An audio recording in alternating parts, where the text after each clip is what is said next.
Welcome back to Billboard Monthly, where we're just biding time until the Ariana Grande album bomb. Yeah, this month wasn't especially exciting either, though to be fair, it was generally more interesting than September was. Still feels like we're in a bit of a lull, but these songs at least gave me more to talk about. And just a reminder that the focus here is on songs that hit the top 25 or so and have proven to, or are at least threatening to, have some real impact on the charts. So, without further ado, this is Billboard Monthly.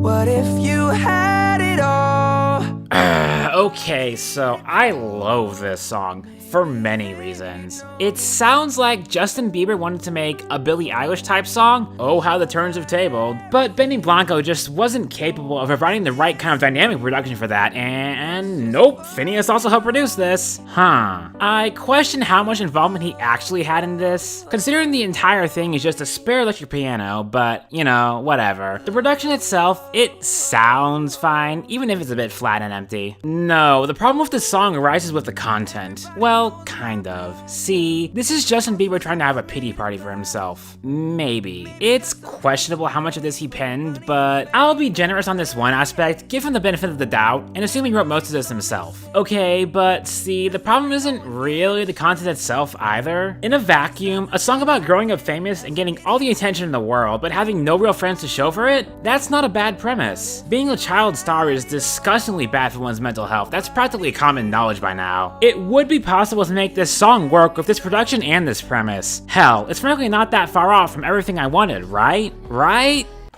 How dare you? The problem is that this kind of song is coming from goddamn Justin Bieber, and it feels completely and utterly disingenuous coming from him. I do not believe Bieber has ever reflected upon his life like this, nor have I ever been given any indication he's even capable of introspection. And it's not like his delivery here sells it anyways, but I wouldn't believe him even if he could deliver it convincingly. It's just completely impossible for me to stir up even an ounce of sympathy for him here. They criticize the things I did as an idiot kid. At what point in your career up till now have you ever even acknowledged or repented for the stupid things you did for the better part of 5 years? You put out an apology song in 2015 where the entire point was that you were completely unapologetic. You've pretty much already lost the right to make this kind of song after that, and definitely not this soon either. And did you ever truly stop doing dumb things? You want me to believe the guy who literally just put out Holy, which yes, we'll get to, and earlier this same year put out Intentions and Yummy, has grown up, matured, become an adult in any meaningful way? You're gonna try making a serious song immediately after all those? Sorry, but dropping a forced F-bomb in your chorus doesn't suddenly make the song deeper or hit harder. It just makes you sound like you're throwing a low-key tantrum because nobody liked that album you put out earlier this year. But it's not your fault, it's everyone else's. They just don't get it. And God, I am just done with this kid. No one's listening, and as far as I care, they shouldn't be, because there's nothing here worth listening to.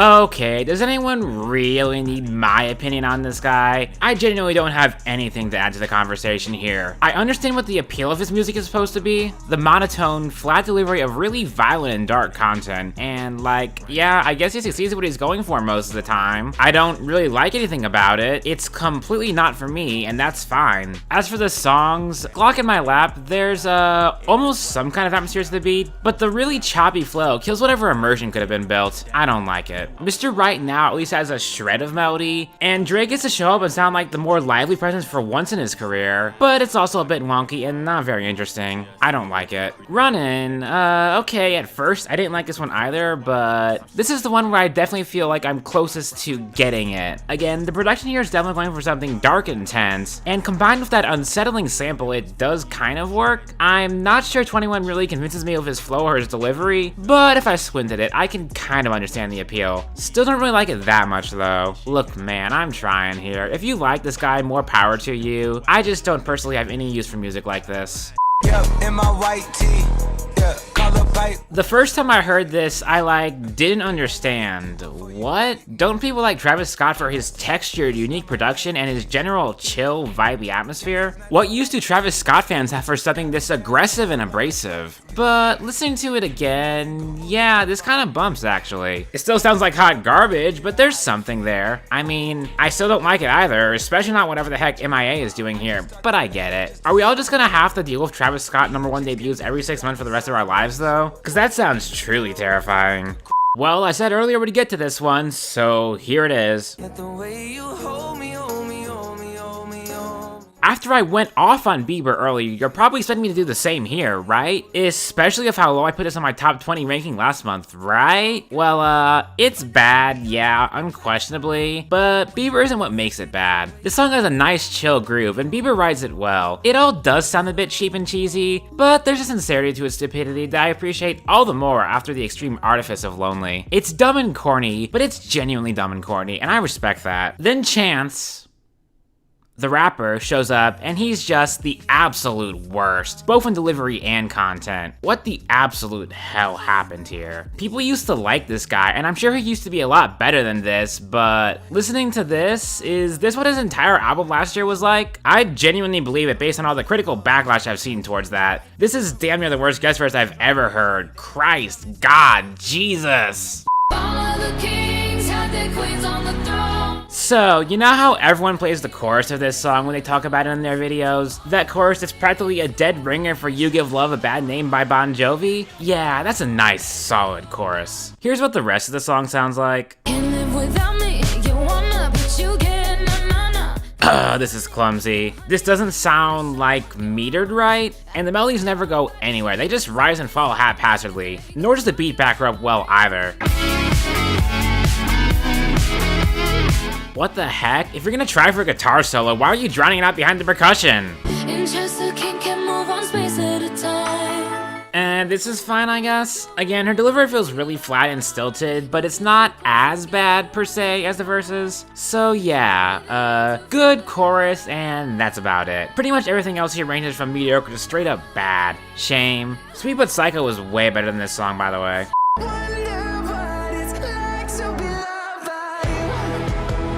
Shawn Mendes has absolutely no clue what his sound is. I think the only song of his I've ever liked was Mercy, and every time I've heard a new Shawn Mendes song since, I have no clue what to expect, and every time I'm underwhelmed. There's Nothing Holding Me Back. Well, it's got energy, but there's no force to it. In My Blood, it's trying to be bombastic and epic, but holy god, the song's just a haphazardly assembled disaster. It doesn't flow at all. If I Can't Have You, well, he's going back to There's Nothing Holding Me Back now, but dear god, what happened to his voice? Why is he over singing so much? And now this new one, he's trying to do In My Blood again, except this time without any rock elements whatsoever, and also not a shred of personality for some reason. It's the exact opposite problem If I Can't Have You has. His voice is nowhere near strong or distinct enough here to stand out against this overdramatic production. He gets drowned out in his own damn song. And it's not like this production is really that unique or memorable either. It's not bad, but it's probably the most forgettable he's ever sounded. And given that I'm pretty sure he intended this as some huge, grand statement, his big comeback, in that sense, is a complete failure of a song. Here we go. So, I'm not gonna pretend I've ever listened to that much AJR. I mean, given the conversation around them, why would I? I've heard a few songs. It took me a listen or two to really get why these songs are really genuinely awful. Just overproduced, disingenuous disasters. There's like this sense of existential dread I feel when listening to them. So, if they put out a song intentionally leading into that underlying sense of terror, it should work really well, right? Well, kind of and kind of not. Ironically, this is the one time I think they didn't go far enough. This actually sounds a bit too spare to quite hit upon the same level of horror that they usually unintentionally evoke, and it just ends up coming off a bit hokey instead. If the verses had more tension and the chorus was a bit more of an overproduced disaster, they'd really have something here, but it just feels too limp to succeed at either tension or terror. So it's kind of a failure in that regard, but you know what? It's still an interesting song in spite of that, and kind of catchy in a way that doesn't annoy me either. I can see what they were going for, and I genuinely respect the attempt to try and, you know, be something. Better to try and fail than to not try and succeed. But at the end of the day, we're so lacking in good new music that we have to import songs from over 40 years ago to fill in the gaps.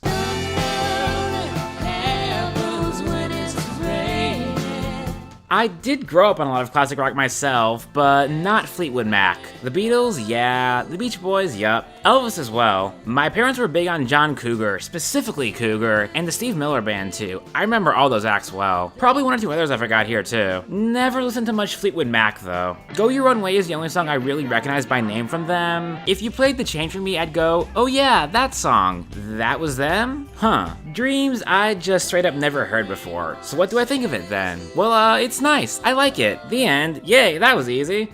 I don't know, man. I don't have any real connections to this song, nor does it particularly stand out to me. It's a bit flat and lacking in dynamics for my tastes. That chorus I could see being pretty sticky if I heard it a few more times, but it's not the instant earworm Go Your Own Way is. I get why that song feels like it's become their signature tune, whereas this one, like, yeah, people remember it, but there's definitely an alternate universe where it doesn't become a TikTok viral hit, and I continue not knowing of its existence, all I'm saying. Though I do find it amusing that, a mere 2 months after we get a song taking inspiration from Stevie Nicks, she gets back on the charts and almost immediately outpeaks the song she inspired. Ironic in a way.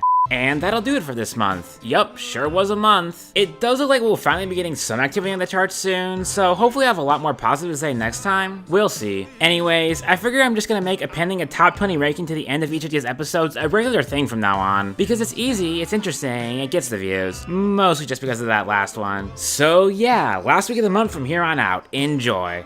Lonely. Savage love. Holy. Got what I got. 29. One of them girls. Rock star. Let my name. Sometimes we laugh and sometimes we cry. Be like that. Dynamite. Before you go. Watermelon sugar. Blinded by the lights. So